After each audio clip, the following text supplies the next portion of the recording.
poster up for the Antique and Classic Boat Show in Skaneateles. It's held the last full weekend of July, which is the weekend after next. And if you've never been, it's really a delight. It's totally free, and we have a lot of boats in the water. There's a pier that goes out in the lake, if you're familiar with Skaneateles. That's where all the boats will be. They're in the water. But in that beautiful park there, we have a lot of boats on land, and we talk to the owners and find out all about them. And people with old boats like to talk about them, like me. So anyways, love to have you come up. It's our 37th consecutive show, and we're looking for a great day. If you are coming, Saturday's the best day. On Saturday, I think it's 2 o'clock, we have a boat parade. The 3 o'clock, my social secretary says. And where the boats will actually come very close to the seawall, full length of the seawall, and they'll idle along there, and you get to see the boats moving. And that's very nice. My favorite part is called the flyby, and that's when we go down the lake and then come back individually at full throttle, right past the end of the pier. And I love that. So, anyway, love to have you come up. And try to hit the pier. Okay, I have a few other announcements. The coffee tonight is decaf. We're going to have to turn the fan off because we get feedback when we're recording. The fundraising dinner is the 31st, and if you haven't already received notice of that, I think our payments are due on August 7th. The idea being, we want to give members or active people first dibs. Because it always fills up, but we would like members to be there first. Right. So that's why that is.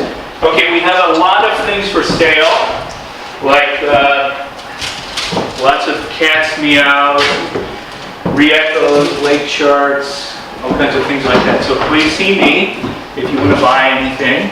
The next program after this one is tomorrow night. Nancy Avery Defoe will be talking about her book, Iceberg in Paradise, A Passage Through Alzheimer's, and it's about her mom. So we would invite you to come back for that. And then the Dish to Pass picnic and annual meeting is August 16th. Okay, let's see what else. You're going to announce a speaker for that? Oh yeah. Sorry. Says your social secretary. Indeed. Mary Ann Kane will be talking about Little York before Broadway arrived, and she'll be talking about it was the terminus of the streetcar, and it was a big amusement park at the turn of the last century. So she'll be talking about that. Okay, we're passing around an attendance sheet. Please sign that. If you're not a member of the society, put your email address if you want notifications from us. But if you're not a member of the society, it is $5 a year per person, $10 for families, and the families can be as large as 42. And life memberships are $100. And so if you're, actually we have 2 family members, one of whom became a life member before he was 1, and the other one before he was 2. So it's a wonderful gift for grandchildren too. I think that's it. For now, actually, I better keep this. I could spend all night talking about Brian Earle.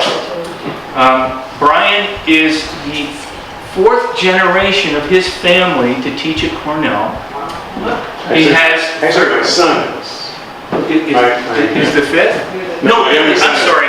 He is the 3rd generation. His son is the 4th. Okay. And his son was here last year, remember? Corey talked about, I think Ezra Cornell, didn't he? Yes. Yeah, Ezra Cornell. And so Brian is the 3rd. So there are 13 Cornellians in his family. They have 17 degrees from Cornell. So this is really a solid family, at least in terms of Cornell. And I want to read you a story. When he retired the first time, and he's retired now 5 times from Cornell. When he retired the first time, it was a front page story in the Cornell Daily Sun. I have been at Cornell for 45 years, and he is the only faculty member whose retirement I can remember. It was in the Cornell Daily Sun. And we have Nobel Prize winners who didn't get front page. Okay, this is a story. A few years ago, Professor Brian Earle, communication, awoke to a phone call in the middle of the night. from a student. It was senior week, and the young man, along with his fraternity brothers, had decided they would visit every bar in Tompkins County. At a stop along their journey, one of the brothers remarked aloud that they had arrived at a true redneck bar. At once, the young men were escorted out of the bar and into the parking lot, where one of the bar's patrons poured beer in the student's gas tank. The student called Earle and inquired if it would be safe to drive home on a tank full of beer. and then the Sunwriter says, such relationships with students, he said, have been the highlight of his almost 40-year tenure at Cornell, which will end with his first retirement at the end of the semester. Brian has all kinds of collections. He has a collection of 600 ties. He has the distinction of never wearing the same tie in a semester or a year? In a semester. Okay. I have some favorites that I want them to see at least once. That's right. And his students used to give him ties, of course. Okay, but what else can I tell you about him? He is responsible primarily for the American Indian program at Cornell, the North Campus community, the Carroll Tatcon Center, which is an advising center. He has developed many courses which still go on. He's the only faculty member to ever win all 4 top teaching and advising prizes in the College of Agriculture and Life Sciences. And as I said, I could go on and on and on. He also loves cars. I don't think old boats, but cars.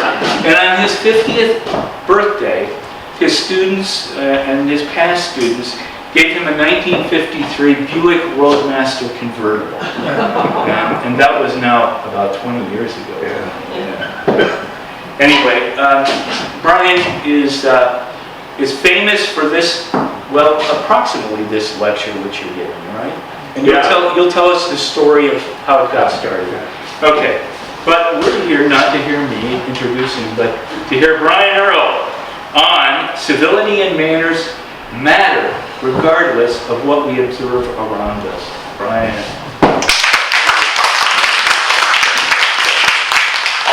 The reason Charles can go on for so long is that we've known each other for somewhat over 40 years. I'll get set up here. Actually, the tie I'm wearing today has a funny story that Charles would know that. They have this rate my professor thing at Cornell where they rate the professor on all kinds of things that you do. And I complained one year that, and one of the things you can get is a hot rating. So the young ladies for the assistant professors will give them a hot rating. I said, I've never gotten a hot rating. And one of my students interned at Tabasco Sauce, the one in Louisiana, and he brought this tie back and he said, maybe this tie will make you a little hotter, so. I get that rating. All right, I've got 20 pounds of potatoes in a 5-pound sack, so I'm going to rush a little bit, but feel free to interrupt me with comments or questions, and I'll catch up one way or the other as we go along. But welcome to Etiquette Survivor. And there we go. This is actually the place setting at the White House, so I would hope that getting away to these young ladies over here. I would hope that at some point I'll get a chance to see that place setting. But that's a pretty neat place setting. But civility really starts here. It starts with what we do with each other from the day or from the moment you meet someone and walk in the door. And the etiquette rules are meant for us to be comfortable. They're not an invariant set of rules that have to be applied with a bullwhip, but rather they're there so that you'll be comfortable in a variety of situations, and you can alter those a little bit depending on what you need to do. And the older generation, and son of a gun, facing some of you here tonight, has actually been told by the Emily Post family. Peter Post and his sister have revived the Emily Post etiquette empire, and they have said over and over again that it's your generation that is probably the last generation that really learned etiquette rules and apply them in your lives on a regular basis. What are some aspects that you think are being lost today? Ladies first. Ladies first, okay? I opened the door for someone going into the library at Cornell, a young lady, and she turned to me and said, "I don't need your effing help." So I'm a little gun shy on the ladies first thing. But it's even lost in restaurants. You know, in restaurants, how many times have we not been served first? Okay, so even the servers that have missed Yes, that. they've sort of lost that. And a lot of other things happening in restaurants that just drive me crazy, and I'll talk about some of them later. Any other things that you faced? Cell phones. Okay. Please and thank you. Please and thank you. A very good one. I've got a news story about that one even. Loss of written thank you notes. All right, excellent. And loss of thank you notes, period. Even an email thank you would be better than nothing, but nothing seems to be what we get. All right, so there's a lot of it. This gentleman wrote a book, Take Out Your Nose Ring, Honey, We're Going to Grandma's. This was a book of etiquette for the younger set. And is there anything and he said that 15 to 25-year-old, he would classify as Generation Rude when he writes this in his book. So what is it about that particular group, 15 to 25, that's so bad? Anyone? I think they're used to dealing simply with one another in that age group, not with seniors. Okay, that, and so I heard someone say technology. So netiquette, or the etiquette of using the internet is dismal at best. Cell phone proliferation and abuse. Between 1990 and 2015, mobile home subscriptions grew from 12 million to 7.3 billion. So virtually everyone at this point is connected in that particular way. But this has led to some self-centeredness, some entitlement, helicopter parents, the notion that everything revolves around the individual and not about the community. And rudeness to service providers, and I include teachers. I was talking to a young man in the front row about teaching at Cornell, and everyone had their laptop open in front of their face. So it was a surprise to him as he saw that. And finally, road rage. I threw this out just for fun. A statistic, these are reported incidents. So these are ones where the gendarmes were actually notified. The most often quoted is a 35 to 50-year-old driving a blue BMW. Man. You have to say man. And I drive a blue BMW. But fortunately, I'm over that demographic. So. Number 2 is a black F-150 pickup truck. All right, other recent examples. An investment banker licked his knife at a client dinner, lost a $30 million portfolio.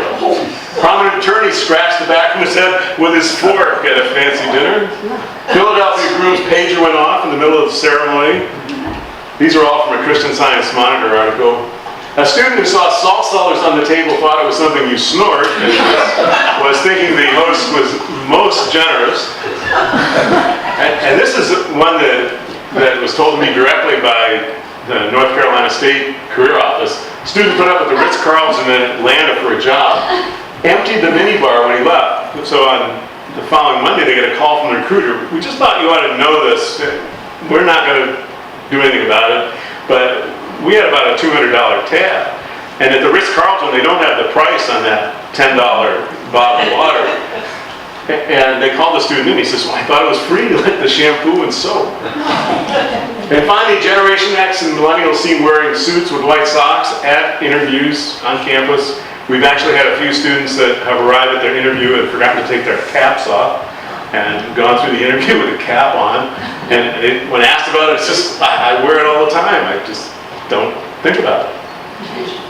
Some other examples. Abusive language has increased tremendously. So profanity. 69% in the last 5 years on broadcast TV. Dirty words are far harsher. 25 100% increase in the F word on prime time.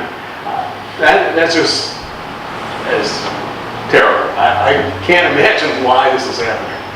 But Fox showed the greatest hourly increase in profanity. What a surprise. But increased use in elementary schools, online, in video games was also measured. And this was the Parents Television Council. So again, the whole process of interacting is getting a little cruder. Even in high places, anyone in the front row see what's wrong with this group? This is the National Women's Lacrosse Championship. At their White House, they're wearing flip-flops. And this resulted in no flip-flops in the White House, a political campaign, but anything wrong with this? Bill Gates. Hand in his pocket. Hand in his pocket while he's shaking hands. Again, that's a minor thing, but at that state level, this is the president of South Korea. And here's Obama. This one went viral around the world because he's bowing and shaking hands. Those are two individual things. You don't do both at the same time. All right, and how I became interested. So this really started many years ago. So I'll say, why me? Here's some other ties I thought about wearing tonight. You can't see it on this, but this is the Doughboy collection. So it's got DB on the underwear. So this was a gift to me based on my physique. I love ice cream, and the fly in the soup, the Tic-Tac is actually a little cast gold fly. And why would you listen to this person? So what's the brand of truck? It's like a Mac. Dynamite. That's a 1960 Mack B61 Thermodyne diesel. So this was me in a previous life, summer job, and I discovered wonderful food. You know, truckers eat really well. It paid about 4 times more than all my friends who were flipping hamburgers and doing other, crummy jobs for the summer. But it was a lot of fun. Some other things about me. I'm theoretically retired, that's the upper right. This is me on the Franklin track with one of my former students. He called me up and said, I'm having my 1914 Franklin delivered to Cazenovia this Saturday. I'd never driven it. So could you accompany me on the journey? So that's us going about 50 miles an hour on Route 20. But I also play in a summer band, and our whole family plays, which is really fun. So I play tuba, my wife trumpet, my next son French horn, and Corey, who you saw, plays baritone. But more seriously, for 25 years I've included this in classes because I got asked about it all the time. I'm having a interview lunch in New York City. I have no idea what to do to help me out. Or they've gone to the interview lunch and they've known they've done something poorly and they wonder, what can I do to improve this? And also I was interviewed for an article on whether or not you should teach issues like this, social consciousness or etiquette or whatever, or just stick to hardcore facts and whatever. And I said, absolutely. I mean, how else are students going to learn this unless they have a teacher or a role model that shares those ideas and concepts? So that, I love dining. But here's the one on the please and thank you for the back row. 85% of the people interviewed, and this was a big survey, said that please and thank you would improve things. 8 out of 10 said the failure of parents. Now, 80% of these people said it's the failure of parents. I suspect that there are quite a few of them in there that are parents. So they're clearly, some of them are not doing as well as they think they are. It's all of us being above average. But it does have an impact on the bottom line. I'm not going to go through this whole thing, but this was a survey by the business school at North Carolina, and 12% of the people that experienced rude behavior quit their jobs. And so that's a loss of the training costs. In a big banking company, it might be $100,000 worth of training that you put into someone. But even on a line job at a plant, you have training costs that are part of that. 52% lost work time, 25% deliberately decreased their work effort, so they sabotage things a little bit, and 78% said instability has worsened in the workplace. So this was a really well done study. But I'm going to talk about the definition of value, the place setting, some dining tips, I left out unusual foods because I figured you've had them all. And then working with the wait staff. And then at the end, I'm going to talk a little bit about social media. I've been asked over and over again as I finish talking about the dining etiquette kind of thing, well, what about the internet? So I'll talk just briefly about some things there. So Louis XIV is the reason we call it etiquette. He was upset at the behavior of people in the courts and in his presence at the palace. So he had his minions write up a list of rules that you had to follow when you were in the presence of the king. And in order to get into that venue, you had to show the list. And the old French word for ticket evolved is like etiquette. So that notion of this set of rules came from Louis XIV. But the pharaohs had books of rules almost 4,500 years ago. The first book of manners in the U.S. was published in 1715. So this is what it looked like. This is a later version of it. This is the 1790 version. Manners comes from Latin for hand. So sometimes people have asked me about that. So I've added that piece in. And there's a definite difference between social and business etiquette. Social is based on age and gender. So the oldest woman is the person to whom you pay deference. But business etiquette is based on the military model, which is the person in highest authority is the person to whom you pay deference, and your client is the highest authority in a client interaction. But we really judge you, we value you and judge you by these competencies. I could stay here for an hour and talk about stories of students who have failed because they made a mistake. The most recent one was one of my students who thought he had a finance job locked up. He was going for the 5th interview, and that's usually when they decide what department you're going to be in and who's going to work with you. And he got up at 5 in the morning and drove to New York because it started at 9 and he couldn't find a flight that worked. And by noon, he was just starved. They served lunch and he began eating as soon as his meal was placed in front of him. The recruiter got a call from the executive vice president saying, "This student will not be working for us, period." So he lost a $100,000 a year job based on that one little faux pas, probably because he was just starving. And this was a USA Today article.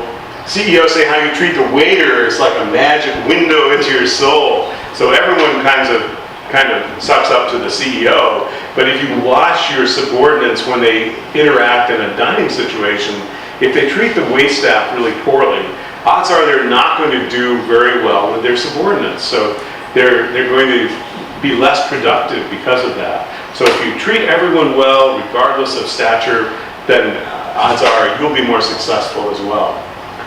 And recently, this was on one of Charles Osgood's things, MIT was told by the recruiters that your students are just abysmal in public. You've got to do something to shape them up. So for their seniors, they started a 6-week charm school. So I went to the charm school site to see what they included in it, and they include first impressions, so your handshake and your dress, and do something with your hair, don't just have it all over. Dress for success, the social etiquette, so things like dining, or social etiquette, interacting with people, and then dining etiquette. And at the end, they have a dinner where they have to exhibit all the proper dining etiquette cues. But some reminders, and with this group, I'm sure these are mostly reminders. But in a dining place, you're supposed to enjoy the company and the event. So it shouldn't be interrupted by anything technological. The never put anything on the table goes back to the times of the bubonic plague, when you showed deference to your guests by covering the trenchard with a clean cloth of some kind. So you just put it over the rat droppings and wax and dirt and whatever. And your guests in turn were to never violate the sanctity of that tablecloth by putting their weapons or their helmet or other things on the table. So that's why we're really never to place something on the tablecloth. And it's really easy to put your cell phone, to put your purse, or put your portfolio, whatever you have in your hand, on that tablecloth. But really be careful with that one. And the final rule that I tell my students is, when in doubt, wait for someone else to make the first move. And that way, at least they're the one who's wrong, not you. So just be patient if you're not quite sure what to do with something. And this is one that comes up all the time, particularly with round plate settings. My students don't know whose bread plate is whose water glass or coffee cup is whose. And a couple ways to remember it. Drink is 5 letters, right is 5 letters. Everything to the right of the plate that you drink from will be yours. So water, wine, coffee will all be to the right of the center of the plate. Food is 4 letters, left is 4 letters, so anything that has to do with food will be to the left of the center of the plate. So sometimes they'll put the appetizers there, your bread plate will always be there, sometimes the salad is put there as well. So those are the ways to remember. I had my oldest son told me that, Dad, the easy way to remember it is BMW. And I said, what do you mean? He says, bread, meal, water. So that was his way to do it. And then I had a debutante tell me that they were told to make, you know, a little B and a little D with their hands. And you can do this under the tablecloth. And that's the bread on that side, and that's the drink on that side. So there are a lot of ways to handle this.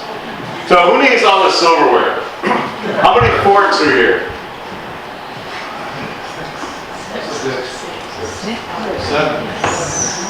7. You win. So the outlier is the one on the far right. So why is there a fork on the right side of your plate? On top of that big spoon.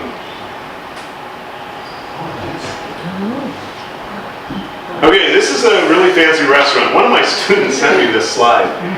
I don't know where he found it. I'd like to know the origin of it, but he never didn't tell me that. So this restaurant is serving, they have a fish fork, a shellfish fork, a meat fork, a salad fork. They have a fish knife, a meat knife. They have the butter knife on the rest. The dessert spoons and forks are above the plate. They have individual salt and pepper shakers, so and enough glasses to sink a ship. But in any case, at this kind of restaurant, they will often remove the silverware that you don't need. So if you don't order the appetizer, you order the meat dish, they'll remove the fish fork and knife and so on. But a lot of times they won't. They don't have time. So you'll end up in this particular setting with probably 70% of your silverware untouched. And you might feel a little bit nervous about that, but just start on the outside or grab what looks like it'll work, and no one's going to hold it against you. With a napkin, you wait. I'm sorry, I missed what the fork on the right was for. Oh, that's a pasta fork and spoon. I got you, sounds good. So. Thank you very much, I'm sorry. No, that's fine. That's what I'm here for. But with a napkin, you should wait for the host or hostess before you grab your napkin. When leaving temporarily, you can place it to the left of your plate. When done, also to the left of the plate. It's considered in Europe that if you leave your napkin on your chair, that you're not returning, that there's something that you were upset with about the service. And so here again, Americans often have made the restaurant staff nervous in Europe. You also start each course only after the host or hostess. So for the salad, the meal, the dessert, you wait for the person who is hosting the event. Problems with dropped utensils, don't pick it back up and put it on the tablecloth. You can notify the wait staff, or you can kick it under the table and ask for another one, and you'll be fine. You will spill things regardless, and perhaps this is a bell-shaped curve, and we spill a lot when we're younger and spill a lot when we're older. It does happen. In that case, just do your best to cover it up so it's not a distraction. You might ask for another napkin or whatever. Foreign objects go out of your mouth the way they went in. So if you're eating olives with the pit, with your fingers, you can take the pit out with your fingers. If it's a fish bone and it went in on your fork, and you should very delicately put it back on your fork and put it on the side of your plate. Don't hack it into your napkin, make a big show. The idea again is for people to be comfortable at the table. I was at a very nice restaurant when they had cluster flies, and one of them dive-bombed the butter dish, just bam! And it's sitting there on its back, stuck in the butter. And everybody at the table is like, oh, geez. And one of the, bless their soul, a person across the table from me grabbed their napkin and put it over the butter dish, called the wait person and said, I believe we need another butter dish, and just took care of it. And that was making everyone comfortable. I loved it. The things your mother told you are true. Small bites, mouth closed, eat slowly and share. But particularly, why small bites? So you can talk. If you put a 2x2 chunk of steak in your mouth, and then someone asks you a question, boom, it'll feel like forever for you to get rid of that, or you might choke to death trying to swallow it. The things your grandmother told you may or may not be true, dependent on the country or culture that you're a part of. How many people here were told by your mother or grandmother to clean your plate? All right, was there anybody in this room told to leave a little something on your plate? All right, what's the background of your family? That's an illegal question. Yeah, no, I don't know how to answer that. Middle class family. Okay, but Irish German descent. Irish German, okay. That surprises me a little bit, because the cultures that say leave a little on your plate are saying that because it shows you're satisfied. So the host or hostess doesn't worry about continuing to bring you food. And those primarily are Asian Pacific countries. So it tends to be that side of the world more than Europe. So just be aware of that. You can go to the State Department protocol site and actually find out the answer to questions like that if you're ever curious. Passing, always offer it before you take it, and it's really best to pass the item and hope it gets bad. And just do your best. You pass to your right, believe it or not. It's easy to remember because most of us are right-handed. So just try to think about dominant-handedness and pass things to your right. However, if someone messes that up, you don't stop in the middle and say, no, you idiot, you're passing it the wrong way. That's going to make people uncomfortable. You pass salt and pepper together. They're considered really a single condiment. Master utensils only to serve, and a little clue here, it's considered impolite if you touch the master utensil to your plate. And the only reason for that is you risk possible cross-contamination if you do that. So say you've eaten something on your plate, and then you get another serving and whack the potato spoon on your plate, there's a possibility that you could contaminate the dish for others. So that's the reason for that rule. Soup is a problem, but here again, the idea is don't tip the bowl, don't blow on it, but spoon, a nice spoonful, push it away from you and touch it to the far side of the bowl. That knocks the drip off. And then bring the spoon to you. I've watched so many students, and they're all hunched over the bowl, just moving it straight up and down. But no, keep your posture and don't let the soup win. The person in the upper right is J.C. Penney. I know most of you don't even know J.C. Penney now. But he would take any recruit out to lunch, and if they seasoned their food before they tasted it, he wouldn't hire them. But his philosophy was that you're making decisions without getting all of the information, that you should taste the food before you season it. And it's really an insult to the chef also to season the food before you taste it. I often eat with freshmen, and they'll bring their plate to the table and then grab the salt and just do one of these moves across everything on the plate. It doesn't matter what it is, pizza, salad, and it just destroys the flavor from the perspective of the chef. But also, bread and rolls should not be broke or cut in half, but rather broken. So you break off 2 or 3 pieces, butter them, eat them, and then go back and do a few more. Don't overdo it at a buffet. You can always go back. Most of us, I suspect, can remember somebody that went by at a buffet with 120 shrimp on their plate. That's poor form. Don't mix your foods on the plate. And often at home, we'll grab a bite of meat and slide it through the mashed potatoes. But at a nice restaurant, that's again insulting to the chef. Each of the items in your meal are prepared to be enjoyed separately. So you don't want to mess up the flavors of the taste. Drinks.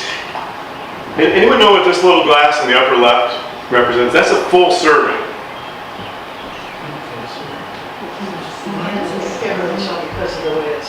Okay. Answer. It's a glass about the size of a shot glass or there you go. Thank you, Gary. So it's a really expensive after dinner drink. And for one of the offer dinners for our students, the company involved invited them to John Thomas Steakhouse, really nice place, and they had a private room, and after the dinner someone ordered a $60 glass after dinner drink. One of the students involved picked it up and slammed it, just boom. And the former TA who was part of the executive group with us said the look around the table was priceless. And they didn't say anything to the student at the time, but later someone took him aside and said, be careful, don't do that again. But, know what you're doing, but follow the lead of the host. And now it's absolutely acceptable not to have alcohol with every meal. We really understand the value of not drinking too much. So when in doubt, order a non-alcoholic drink. Don't show off by ordering top shelf drinks or unusual wines. We have this problem at Cornell because they have a wines class. So often a recruiter will ask the student, well, why don't you order a bottle of wine for us? And they're hoping that they'll get a really nice $20 bottle of Finger Lakes wine. This one recruiter came to me and said, you wouldn't believe what your student did to me last night. We asked him for a bottle of wine. He ordered a Pouilly Foussé 57. It was $150. And the student, explained about what a great wine this was because he just finished the course. So, if the object of a toast don't drink, it's like applauding yourself. I see this a lot. If you know alcohol will be served, have something to eat before you grab it. So a lot of these are tips for students. Don't drink out of the bottle. Now, some of you think that's humorous, but I've been at a very nice receptions where everyone's walking around swilling out of the bottle. And my rule with my two sons was look at the floor. If you're standing on peanut shells, dirt, grass, or sawdust, you can drink out of the bottle. But if you're on anything hardwood or carpeted, ask for a glass. And you'll look much more elegant than all of your friends. So you can remind your grandchildren of that. For this one, I contacted one of my former students who is actually a co-owner of a vineyard in California now. He went to California to be an actor and ended up as a wine steward. But that's another story. But Eduardo Portocarrera, just a wonderful student, he said, check the label and make sure it's what you ordered, because if we uncork it, you own it. And sometimes you'll have a slightly dyslexic wine steward, you ordered a 98 and they pull an 89, and it may be a really big difference. So always read the label. He said the piece with the cork now is really going away. He said in many countries, very few wines are corked anymore. They use a synthetic cork. It's safer. It has far less spoilage, and it's hard to get really good cork now. And he said in Australia, they're even going to screw tops on a lot of very high quality wines because, again, it's secure and there's no spoilage. So he said some of this is going to go away, but ideally you smell the cork just to make sure it isn't vinegary or peculiar. The wine steward will pour a little in the glass. You should swirl it, sniff it, stick your nose right in the glass and take a sip. And once you say you approve, the wine steward will either serve the wine to the table or he will give you the bottle, and it's your job as the person who ordered the wine to serve. If you hold stemware by the base, it has a stem for a reason, and that's to prevent you from changing the temperature of the wine. So you don't hold the glass like a baseball, but hold it at the base of the glass by the stem, and that's why it's there. With the wait staff, they're going to serve from the left and they're going to take off from the right. And if you know that, you can make it easier for them. The violations of this rule are when you're in a booth or you're up against a wall or you're in a place where it's difficult for them to reach from that particular side. Drinks will be served from the right because that's where all the stemware is. Use their knowledge, and if you really treat the wait staff well, you have some marvelous rewards. The story I love to tell is our family was visiting Florence, Italy, and we had two they were older than we were, wait persons, and we talked to them, and they took care of our boys. They were younger, and they were just wonderful wait persons, and we stayed at this hotel for 3 days. And the second day, he knew that I was a school teacher. And he said, I know you're a teacher, the wine list here is a little expensive. He said, we have some local wines available that are just terrific. And they were 1/3 the cost of what was on the menu. So for the next 3 days, we had wonderful wine at a very low cost. We also found out that he sent all 3 of his sons to Notre Dame. And he was so proud of that. That was the bastion of a good Catholic family schooling. And he was just really proud of it. One of them worked as a pharmacist right there in Florence. All right, but if you treat them well, you'll get treated well. If you treat them poorly, you never know what's happening to that food in the kitchen. All right, at the close, with place setting, a universal sign that you're done is to place your silverware at 10 to 4 on the plate. The MIT Charm School says to place your silverware at 120 degrees, which I thought was really amazing. But the napkin, again, you don't put it on the plate where it'll get messy and hard for the waitstaff to use, but just place it to the left of your plate. The bill, if you're the person who has invited people, you're expected to pay the bill. So, and if you're out with a social group, figure out who's going to pay the bill before you start, so it doesn't become a big battle at the end. Just say right away, we'd like separate checks for each of the couples, and that's the end of the story. You won't get burned by the person who has 5 drinks and you had the salad and nothing else. And he says split the bill evenly. So just figure it out ahead of time. Anyone know what the average tip is in the U.S. right now? 20%. Now you're 20? The actual average is 17.78 or something, according to the hotel school, which shows that we are paying 20% usually at higher end restaurants and 15 at average restaurants. But is it ever good not to tip? I hear a no. If the service is really. Okay, if the service is really bad, you don't know why or what's going on. Even if your own wait person is sort of surly and out of sorts, it may have been something really bad that happened that particular day in his life that's just overcome that person. I was at a place with really slow service, and the sous chef's son had been in an incredibly bad car accident that day, and he left immediately. So he said we were behind everything, and he said we're sorry, but we're doing the best we can. So you can leave a smaller tip, you can leave 10%, that tells them that something's going on, but the better thing to do is talk to the owner or the maitre d' and say what the issue is. I did that at a very nice restaurant in Ithaca. There was swearing in the kitchen that you could hear in the restaurant, really bad swearing. And it bothered my wife, so I wrote and said, at 9 o'clock on this night, the kitchen had a lot of the F word and it was disturbing.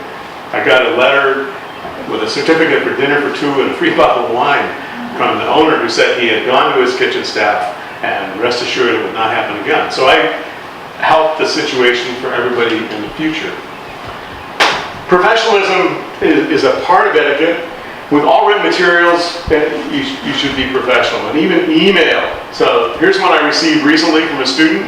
Hey you guys, which I hate being referred to as hey. I get hey Brian a lot, it just bothers me. My outline is overdue, which they spelled wrong. I want to speak about capital markets. This is a business major, you got capital wrong. I need your advice, and I might give him that one. I think he meant advice, but please accept, which I really did accept, his apologies. I won't do this again. I want to get a good grade in this class. TTFN, anyone know what that is? Ta-ta for now. Ta-ta for now. So, I sent it back to the student and said, when you can write this in a manner that's acceptable to me, I'll talk about it. And he still couldn't get the homonyms. He still missed it. But I did talk to him. For appearance, remember, and this is aimed at students, but some of you may be in the same boat with baseball caps, collared shirt, less jewelry is better, wear clothes that you're comfortable in when bending, sitting. You don't want this sort of response. With email etiquette, a prompt reply. Sorry about that, buddy. He knows that I'm not so We prompt. had a wonderful excuse there. Heartfelt. And always use a specific subject line. There are actually some spam programs that will throw out your email if you don't have a subject line. So they just assume it's spam. So always put in the subject line so you don't get ignored. And if you can give as much information in the subject line as possible, it's better.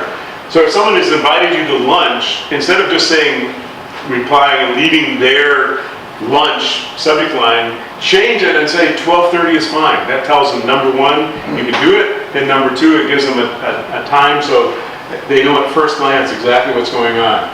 Start with a salutation or at least the person's name. You can be less formal later if you need to. And no late night or multiple emails in a row. You can actually set your email up so even if you're typing it at 2 in the morning, it can be sent out at 7:30 or 8, and people will think you're really up and at them and not slacking at night.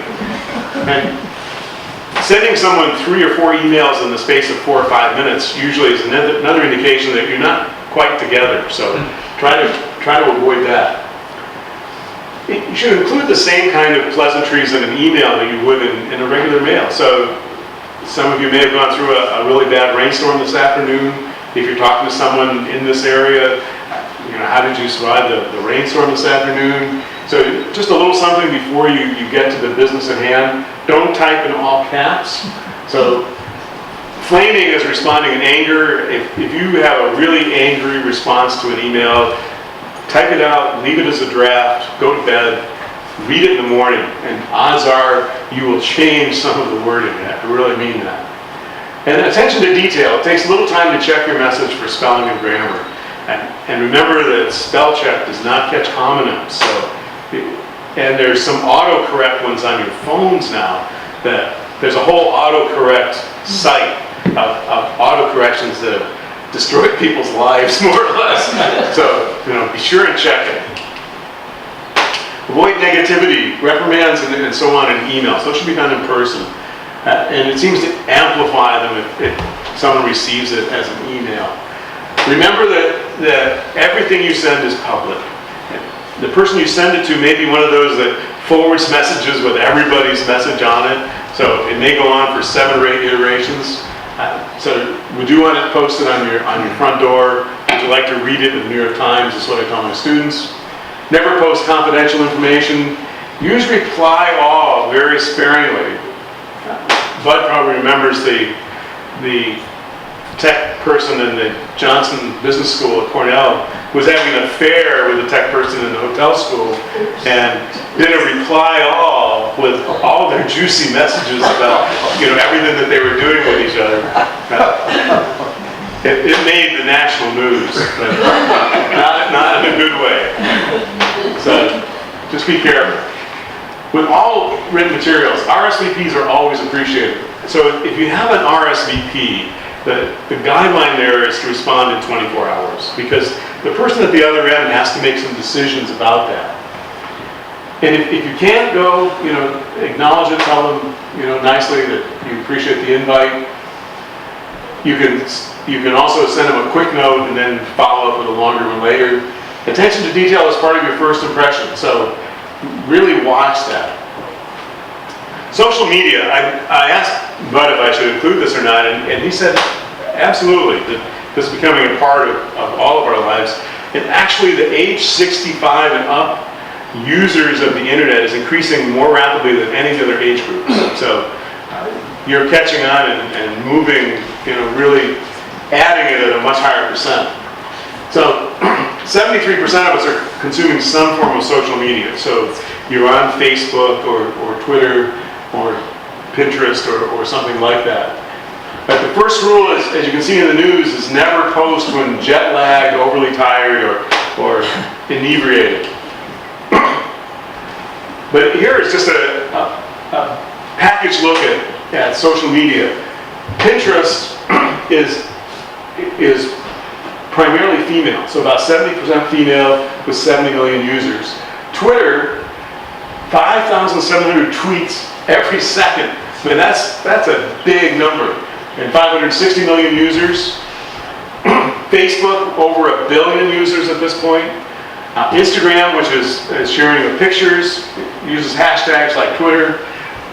They usually are relevant to the social group that you're a part of. Google Plus is something that obviously Google is trying to promote really heavily.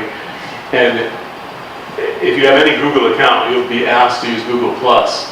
So it's growing rapidly, but I'm not sure that people like to be herded like that. So I'm not sure where that one will go.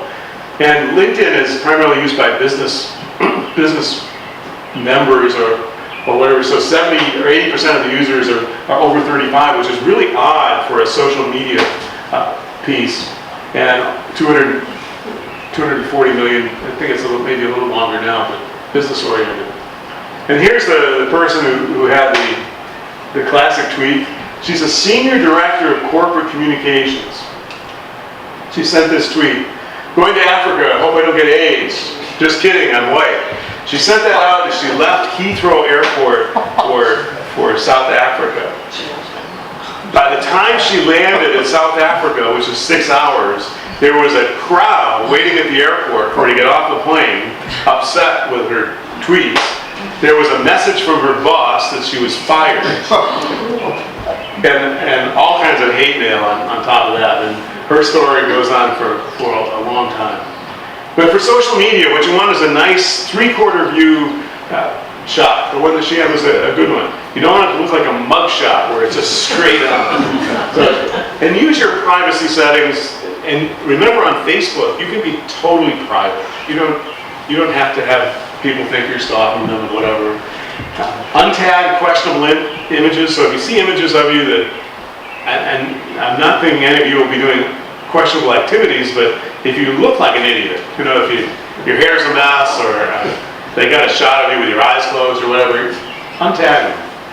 And publish high quality content. So the thing that just kills me, I just left Wegmans, I bought a pound of coffee. I don't care.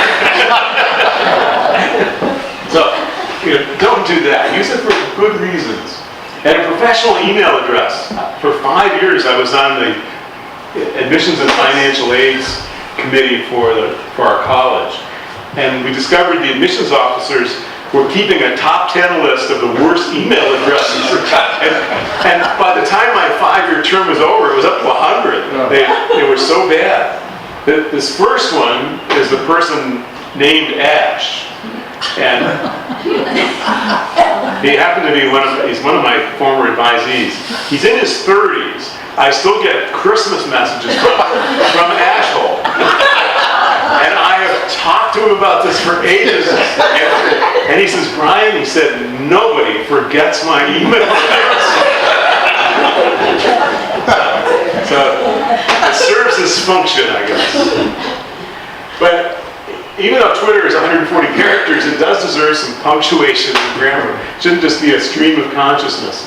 Use hashtags wisely and make them readable. So Charles W. Jeremy, the man at Glen is really a little long and hard to read. So it might be better if we just Charles Jeremy. He might put Glenhaven or GH, whatever, just to indicate that's an affiliation.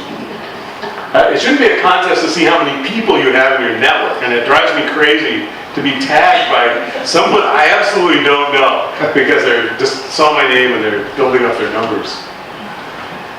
For networking things, and I really love what happened at the start of this meeting because that's the kind of networking that I think is just wonderful. I saw people getting hugged, I saw people talking and people helping each other out. It was just really, really nice. And that's what you want to do with a networking event. But if you come into a meeting like this and there's somebody you really want to see you haven't seen in a long time, be sure that you mark that person and seek them out. First impressions, just if we all came in from a pouring rain, we really ought to help each other out with how we look so we don't look like wet dogs. Always have a business card with you at an event of any importance. And instead of passing out cards willy-nilly, you should always ask, may I give you my card? That's the proper respect. rather than just push your card at them. And in some cultures, there are very formal ways of receiving a business card. In many Asian cultures, you should hold it in both hands, you should read it completely, you should make a comment about it, and then you put it in a card holder, don't just shove it in your pocket. And all of those are signs of respect. Watch your nonverbal communication. Sit up straight, don't fiddle, doodle, do Sudoku, check Facebook, etc. I love it. This is probably one of the first meetings I've gone to in years where there isn't somebody in the back of the room on their phone doing Facebook or whatever. So thank you so much.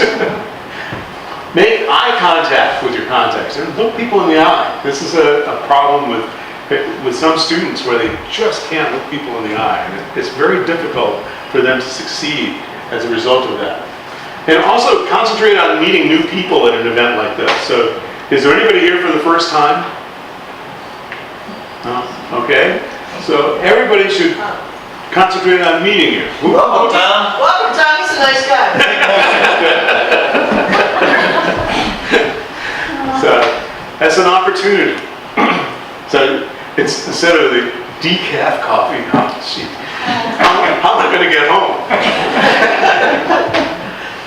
All right, the elevator pitch is just another concept that you may have heard about, but may not have really thought about it.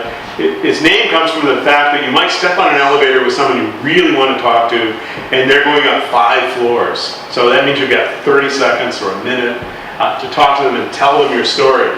This is my oldest son, Evan, golfing with a mastodon rib and a mastodon vertebrae. He was one of the prime student diggers at the Mastodon in Watkins Glen. He got invited to train the students at the Hyde Park Mastodon, which was the one that was in Mastodons in Your Backyard on the Discovery Channel. And then he did another one in Java, New York. And he said, this is his elevator pitch. All he has to do is say, did you see the History Channel show, Mastodons in Your Backyard? If they say no, he tells them what it is. And if they say yes, he said, well, I was the guy in the blue sweatband. And he said it's good for 30 minutes of discussion about dinosaurs and archaeology and dirt and whatever else. So it works really well for him. But it's useful in a lot of situations, both social and business. So the idea behind it is you should have a little 30-minute talk about who you are. So Charles did a great job with me, but it was a little more than 30 seconds. But he really caught the essence of who I was with my old cars, my love of students, and my family is all part of that. So that would be a great elevator pitch for me. But your goal is to make someone want to talk to you more. And finally, conclusion. Civility and proper etiquette is common sense. It's not an uncompromising set of rules.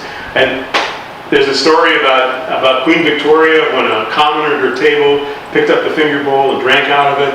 She picked up her finger bowl and took a sip, and that was an indication to the table that we're not going to make this person feel badly. And George W. Bush did the exact same thing with a country western star that he invited to the White House. He says that little bowl of water on the table, that's to dip your fingers in, it's not to drink. I mean, he told them just up front, don't do that. So, but the idea is make people comfortable, not beat them over the head with rules. It takes a little effort to learn and apply manners in what you do, and just get out there and enjoy it. Interact with people, because people are where life really happens. Winnie the Pooh, a little consideration, a little thought for others makes all the difference. So, Winnie the Pooh's been saying it for a long time.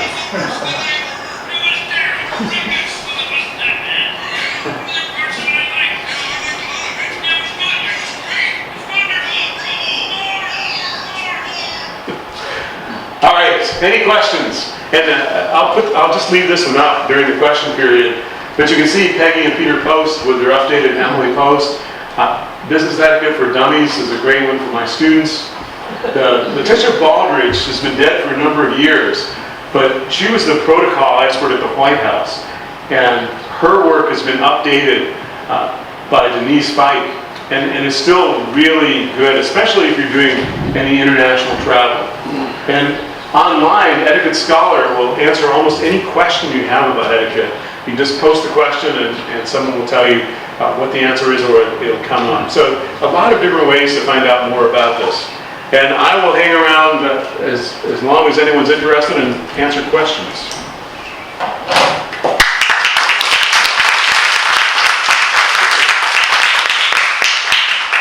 I was interested in that restaurant illustration you gave where you talked with the management later. I've been known to put my arm around the waiter on the way out of the restaurant and ask him why he did a certain thing or something like that. My theory being, as you've alluded to here, that you praise in public and reprimand in private, rather than rat him out to his boss and get him in trouble. And it didn't backfire, so I'm talking. Yeah, that's good. I couldn't figure out how to get into the kitchen, with any degree of propriety in that case, but that's a wonderful way to do it. I was pleased, he took it very well. Yeah. Very nice conversation. And wait, people are not trained very much anymore, except in really formal circumstances. So you get luck of the draw a lot in how you're treated. On the subject of bad language, I'm a hockey fan. I went to a lot of Cornell hockey games.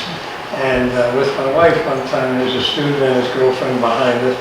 And he hollered out so loud that my wife's hair blew forward. I mean, he was right behind, cussing out the referee. Yeah. And it really offended me. And I stood up and took him by the lapels and went nose to nose and told him he had several choices. He could stay and shut up, or he could leave either by me, by volunteer, or by the guard. Now this is all because of the bad language. Yeah. I was mortified because he sat down, and I'll paraphrase, he sat down next to his girlfriend and she poked him and said, "What the F is wrong with that guy?" She's a fair damsel, I was trying to say. Yeah, fortunately, Mike Schaefer, when he started coaching, he was really offended at particularly the F word and the fans. And he said, "I have children and I like them to come to the game." Yeah. And he really has changed that side of the fans at Lina marvelously successfully. But I don't know what to do about the use of profanity on television. It's just become rampant. And that makes everyone feel it's normal, which is too bad. That's the problem. Let's go back to the tip discussion. It's a scenario, food is bad, service is good. Why penalize the waitress? Exactly. So what do you do? I mean, what do you do in those circumstances? I think in that case, again, you go back to the owner and tip the wait person for that, what he's done well. Right.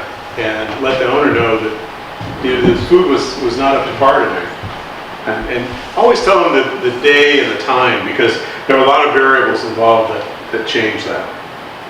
And so often it's the kitchen staff that's not up to par on getting food out. Right. So But it's really the only slow. ones we see are the wait staff. Yeah.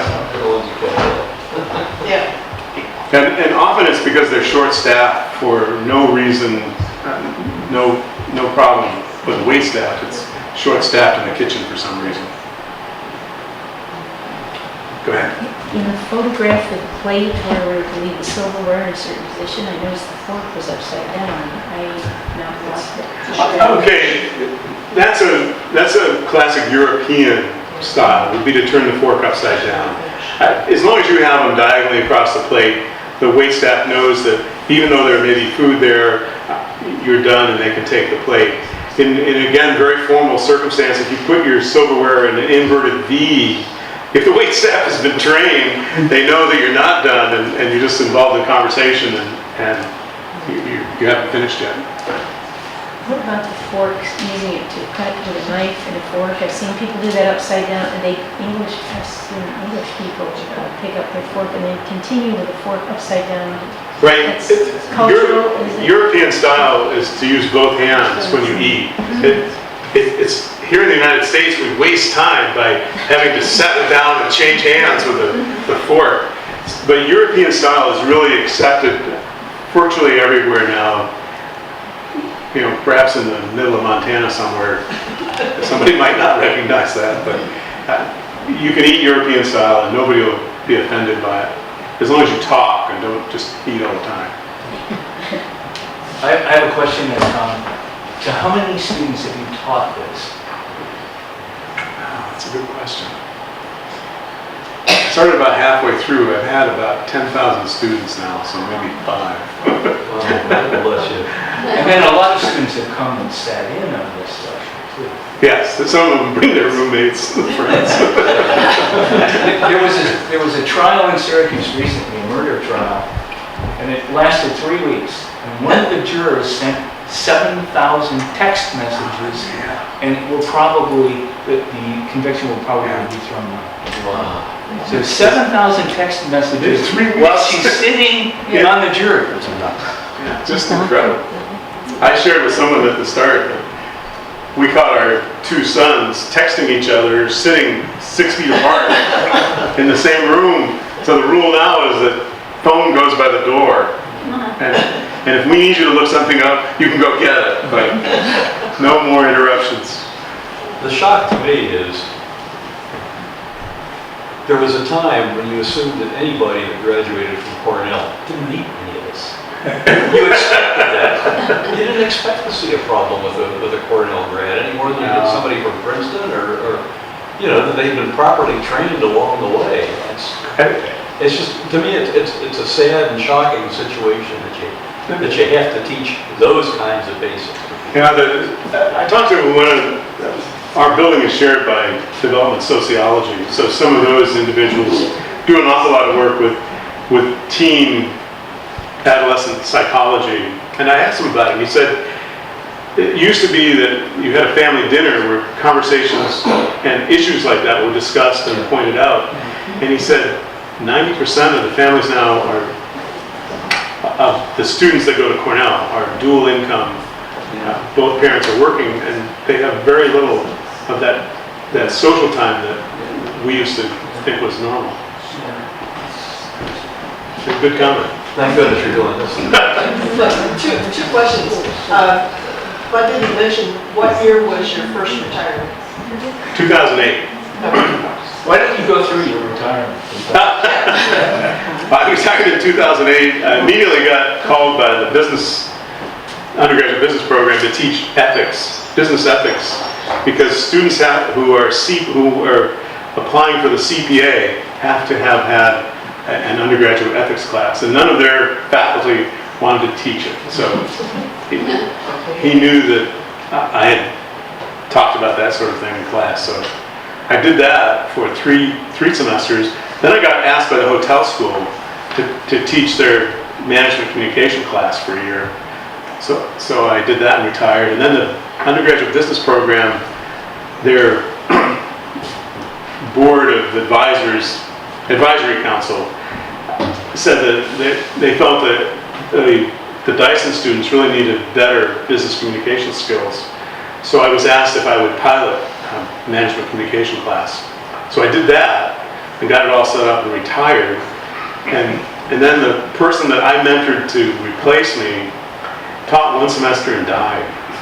So she's 46 with twin 14-year-olds that had a massive heart attack. So I got a call 3 weeks before classes started saying, "We'd like you back."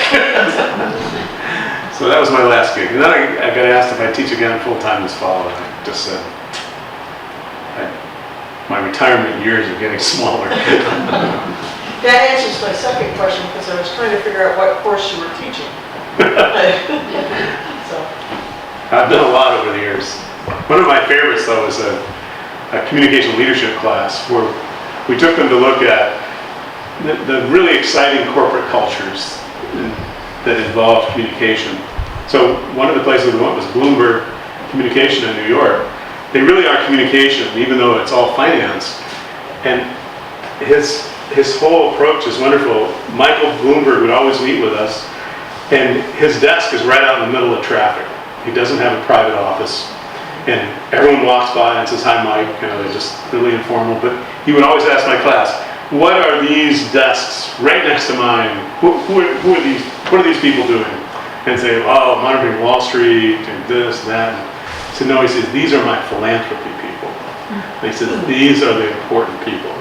And that made a real point with my students that he might be one of the wealthier people around, but philanthropy was his thing.